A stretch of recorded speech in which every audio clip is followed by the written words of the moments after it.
चांदनी चौक दिल्ली का दिल कहा जाता है। जय हिंद। और क्या हाल है? First class. और चांदनी चौक घूमने आए हैं? जी जनाब, चांदनी चौक घूमने आए। क्या नाम हुआ आपका? मेरा नाम है मोहम्मद सलमान कुरैशी। सलमान खान से दिख भी रहे हैं आप। ठीक है। और आए दिन यहाँ आते हैं? जी बिल्कुल। सरकार ने एक डिसीजन लिया है कि स्वर बाजार और चांदनी चौक को यहाँ से शिफ्ट किया जाए। जब आप घूमते हैं यहाँ पर तो और क्या सुधार चाहते हैं यहाँ? चांदनी चौक को शिफ्ट करने की बात आप बता रहे हैं। चांदनी चौक और स्वर बाजार को उन्होंने बोला और इसको बेहतर किया जाए, शिफ्ट किया जाए, इसको इनोग्रेट किया जाए। इसको शिफ्ट कहाँ पर कह रहे हैं सरकार का? अभी फाइनलाइज नहीं किया, लेकिन चीजें देखिए ये जगह तो शिफ्ट हो नहीं सकती। सरकार बहुत सारी बातें कहती है। बहुत ज़्यादा ज़रूरी इस वक्त इस बात की है कि जनता की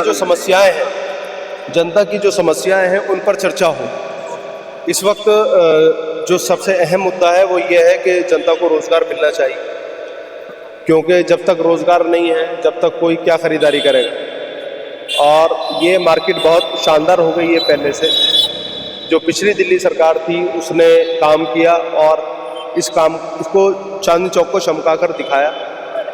इसी तरीके से हम चाहते हैं कि हर इलाका चमके, क्योंकि जब तक साफ़ सफाई नहीं दिखेगी, लोगों को कारोबार नहीं मिलेगा, तो कुछ और आगे डेवलपमेंट नहीं हो सकता।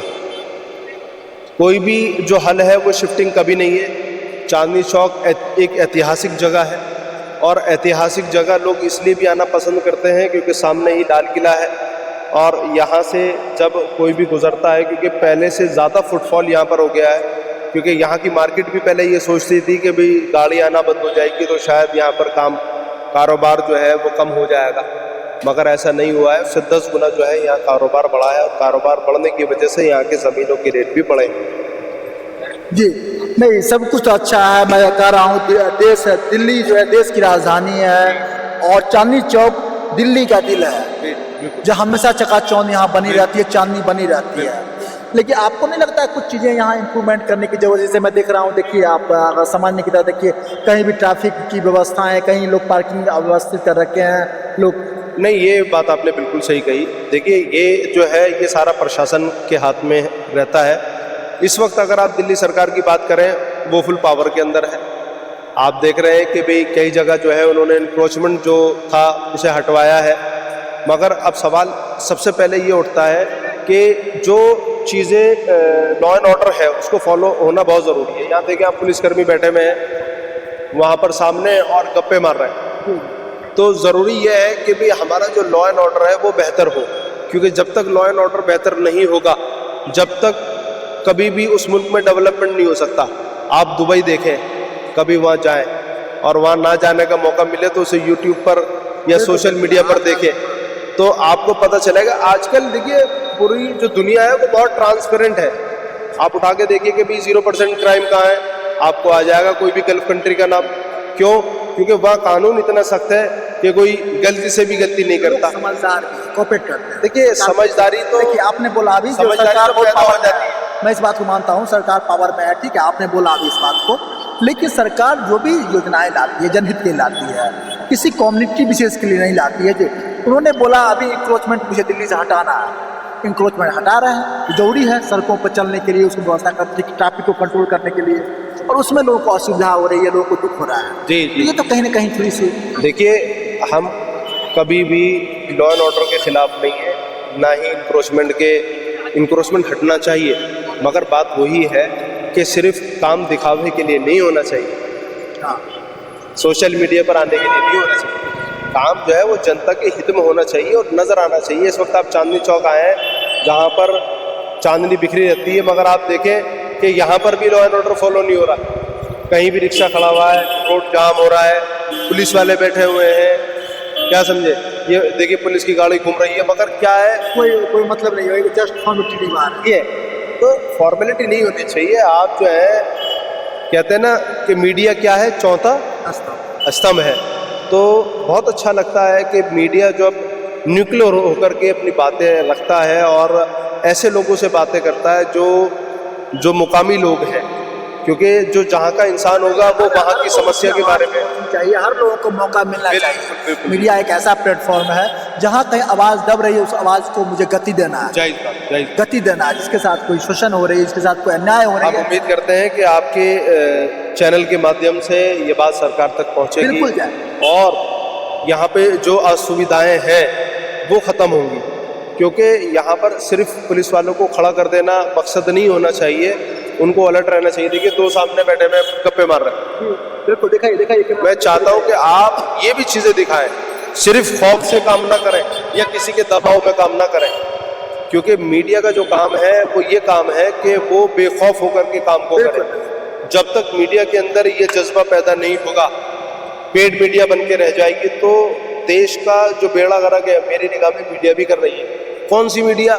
जो पेड मीडिया है और जो बड़े मीडिया आज छोटे हमारे ऐसे कोई यूट्यूब वाले होंगे, सोशल मीडिया ओटीटी वाले होंगे, वो बेचारे 5-10% अच्छे काम कर रहे हैं, जी कुछ ईमानदारी से दिखा रहे हैं, जी। जिसकी जितनी निष्ठा जय है, लेकिन जितनी बड़ी मीडिया है जी। उतना वो बिकाऊ हो गई है। यही बात है। उसके पीछे वजह यह है कि उन्हें अच्छी खासी फंडिंग मिल रही है। और देखिए, कोई भी काम करता है पैसे के लिए करता है, मगर अगर इस काम में भी अगर पैसा आ जाएगा तो फिर देश का बेड़ा गर्क होना तय है। बिल्कुल। आप देखें कि अभी पीछे हमारी जो बहस मुबाहिसा है वो पड़ोसी मुल्क से हुआ, क्योंकि मैं दुश्मनों का नाम लेना भी बेहतर नहीं समझता, मगर क्या है कि भाई क्या नेशनल टेलीविजन क्या दिखा रहे हैं कि जी कब्जा कर लिया पाकिस्तान पे, पाकिस्तान खत्म कर दिया, ये कर दिया, वो कर दिया, मगर हुआ क्या? कुछ भी नहीं। मतलब जो हुआ मतलब इसीलिए हमने नेशनल टेलीविजन तो देखने बंद कर दिए हैं, मगर हम चाहते हैं कि जो नए यूट्यूबर्स हैं या जो नए चैनल्स आ रहे हैं निकल करके, वो कम से कम जनहित की बात करें, समाज की बात करें, देश हक की बात करें और देशवासियों की बात करें, क्योंकि इस वक्त में जो हाल है देश का वो बद से बदतर है। क्यों? क्योंकि जिन वायदों के साथ सरकार आई थी उसमें वो खरी नहीं उतरी है। और ये कहीं ना कहीं देश के मीडिया को भी पूछने की ज़रूरत है कि भी जिन बातों के साथ आप लोग सरकार में आए थे, सत्ता में आए थे, वो पूरे क्यों नहीं हो रहे, मगर इसके उलट हो रहा। आज किसी भी चैनल पर ये देखा नहीं जा रहा कि वो सरकार से जो है वो सवाल कर रही है। क्यों? क्योंकि उसको इस बात का डर है कि कहीं मेरा चैनल बंद ना हो जाए, क्योंकि अभी पीछे सुनने में आया था कि कुछ चैनल बंद हो गए जिनके पीछे कोई ख़ास रीज़न नहीं बताया गया।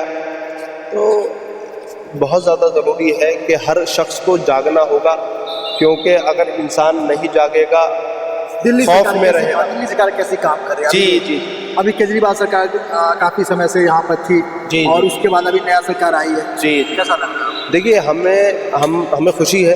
क्यों? क्योंकि मेरा तो माइंडसेट ये कहता है कि हर पार्टी को 5 साल देने चाहिए, जिससे उनके काम की गति में रफ्तार आ जाए। बिल्कुल। क्यों? क्योंकि अब क्या होता है, कोई भी पार्टी जब बैठ जाती है 5 साल से, जब समय ज़्यादा उसको हो जाता है, तो उसका माइंडसेट ये बन जाता है कि अब तो हम ही हैं यहाँ पर, काम करें या ना करें, जितना हमें ये बात। तो हमें खुशी है कि सरकार चेंज हुई है, और अगर ये काम करे तो अच्छी बात है कि दोबारा इसको मौका मिले, और ना करे तो दोबारा से जो दिल्ली की जनता मैं कहीं ना कहीं स्मार्ट मानता हूँ कि वो बदलाव लाती है और वोट करती है, क्योंकि वोट की ताकत एक बहुत बड़ी ताकत होती है। और एक बदलाव आया है, और ये बदलाव इसलिए भी ज़रूरी था क्योंकि होता ये था कि पिछली सरकार ये भी कहती थी कि भाई हमें जो काम है वो करने नहीं दिया जा रहा। अब उन लोगों के हाथ में सरकार आ चुकी है जिनके हाथ में सेंट्रल गवर्नमेंट है, पूरा हिंदुस्तान की अब सरकार। नहीं कह सकते जो मैं केंद्र में नहीं, राज्य में नहीं हूँ, अब एक्सक्यूज नहीं मिलेगा। एमसीडी में भी आप हैं, केंद्र में भी आप हैं, राज्य में भी आप हैं, अब काम करके दिखाना। जी। बस मेरा यही कहना है कि तोड़ फोड़ से ज़्यादा ज़रूरी ये है कि लोगों की जो समस्याएं पहले वो हल हो, क्योंकि स्टेप बाय स्टेप काम हो तो ज़्यादा अच्छा होता है। अब आप ये समझ लीजिए, जिन जगहों को तोड़ा गया है, देखिए इंक्रोचमेंट भी कौन कराता है ये भी आपको समझना पड़ेगा, और ये बात आपको कहनी पड़ेगी, क्योंकि जब तक कहेंगे नहीं, जब तक कुछ होगा नहीं। ये रोड है, सरकार का है, अगर इस रोड पर एक ईंट भी रखी जाती है वो किसकी मर्जी से रखी जाती है? कोई ना कोई सरकार साथ भी है। ये बात तो उसमें कोई ना कोई आप इस जो बात को मानते हैं। देखिए, पूर्व सरकार चाहे जो भी रहा हो, कांग्रेस रहा हो, आप रहा हो, तो दिल्ली में जैसा राजधानी है, जो इसका इंफ्रास्ट्रक्चर होना चाहिए। आपने दुबई की कुछ देर पहले बात करी, क्या दुबई के हम कहीं आसपास भी हैं? आसपास तो नहीं भूल है। जाइए, क्यों नहीं है? भूल जाइए। उसके क्यों नहीं पीछे है? सबसे बड़ी वजह है लॉ एंड ऑर्डर। वहाँ का शेख कहता है, अभी मैंने पीछे पढ़ा, क्योंकि हमें इस बात की दिलचस्पी रहती है कि कोई मुल्क कैसे आ गए और हमारा मुल्क क्यों नहीं। तो पता ये चला कि वो जो वहाँ के शेख हैं वो ये कहते हैं कि भाई दुबई को मैं अपनी कंपनी मानता हूँ और मैं उसका CEO, और मैं ये चाहता हूँ कि मेरी कंपनी सबसे बेहतरीन हो इस दुनिया में। तो आप अंदाज़ा लगाइए कि जिस बंदे का ये माइंडसेट होगा कि वो अपने मुल्क को अपनी कंपनी मानता है और उसकी ग्रोथ के लिए बढ़ चढ़कर हिस्सा लेता है, और उनका आप ये देखेंगे कि वो है तो मुस्लिम कंट्री, मगर वहाँ पर कभी आप हिंदू मुस्लिम की बात नहीं सुनेंगे। हम कंट्रोवर्सी में, वो कंपनी के ऊपर ध्यान दे रहे हैं, हम कंट्रोवर्सी के ऊपर ध्यान दे रहे हैं। जी, हम कंट्रोवर्सी में फंस जाते हैं। दरअसल क्या है, फालतू की बातों में। हमारे आज देश की बीजेपी गवर्नमेंट नहीं, इससे पहले भी हमारी देश की व्यवस्था रही है, जो हमारी भारत की जो ये रही है, हिस्ट्री रही है, जो हम फालतू की चीज़ों में अपना एनर्जी ज़्यादा वेस्ट कर देते हैं। देखिए, हम तो ये चाहते हैं कि जो मौजूदा सरकार है वो कुछ करके दिखाए। और आप अगर बात करेंगे सेंट्रल गवर्नमेंट की, तो कितने साल हो गए सेंट्रल गवर्नमेंट को मौजूदा वक्त में? 11 साल से ऊपर हो गए, 11-12 साल। 11-12 साल से ऊपर हो गए। ये एक अच्छा वक्त होता है, ये एक अच्छा वक्त होता है, और इस वक्त में तब्दीली होनी चाहिए थी, मगर ऐसा नहीं हुआ। सरकार जिन वायदों को लेकर के इलेक्शन में आई थी या सरकार में आई थी, वो वायदे आपको याद होंगे कि 15-15 लाख रुपए जो है वो लोगों के खाते में आएंगे, जो गैस की सब्सिडी है वो मिलेगी, गैस 350 रुपये हो जाएगा। आज क्या रेट है गैस का मालूम है आपको? जी, पीक लेवल पर। और पेट्रोल जो है वो सस्ता हो जाएगा। आज क्या रेट है पेट्रोल का? पहले लोग प्याज के रेट अगर बढ़ जाते थे तो सरकार बदल जाया करती थी। तो ज़रूरी यही है कि लोगों में मूलभूत चीज़ों पर ध्यान दिया जाए, मूलभूत चीज़ों पर ध्यान दिया जाए। जब हम सर्वाइव करने लायक होंगे तभी हम लोगों को सस्टेन करें। बिल्कुल बिल्कुल। देखिए, सबसे बहुत जो ज़रूरी है वो इस वक्त ये है कि एजुकेशन पर ध्यान दिया जाए, सभी लोग तालीम हासिल करें। आप देखें कि तालीम हासिल करके हमारे देश की बेटी सोफिया कुरैशी ने कैसा मुंह तोड़ जवाब दिया। बिल्कुल बिल्कुल, मुल्क बिल्कुल को। सलूट करता हूँ। बिल्कुल बिल्कुल। तो हम ये चाहते हैं कि हर घर से एक सोफिया कुरैशी बने, हमारे मुल्क के लिए इस तरीके से जांबाजी की तरह काम करें और देश का नाम रोशन करें। अब्दुल कलाम जैसे हर घर के अंदर पैदा हो। और ये सब कौन है? ये सब तालीम हासिल करके तो इनको वो जज्बा आया। तो सबसे जो ज़रूरी है वो यही है कि तालीम पर फोकस किया जाए, क्योंकि हो ये रहा है कि जो प्राइवेट स्कूल्स हैं, देखा यह जाता है दिन पर दिन उनकी जो फीस है वो बढ़ती जा रही है। बहुत ज़्यादा ज़रूरी ये है कि जो सरकारी स्कूल्स हैं, पिछली सरकार में बहुत सारी जगहों पर समस्याएं हैं और सरकार को इसमें सुधार करने की ज़रूरत है, सोचने की ज़रूरत है। सिर्फ जो है तोड़ फोड़ से काम नहीं चल रहा। अच्छा लगा आपने लोगों की आवाज़ को ज़मीनी स्तर पर आकर के सुन रहे हैं। बिल्कुल उठाएंगे, क्योंकि सिर्फ स्टूडियो पे बैठ करके बातें नहीं कर रहे हैं, क्योंकि जब तक आप ज़मीनी सर स्तर आपने पर देखा हुआ पहली बार मिलिट्री टू मीडिया, ठीक है जी जी यार, कोई मिलिट्री टू मीडिया माइक अगर उठाया है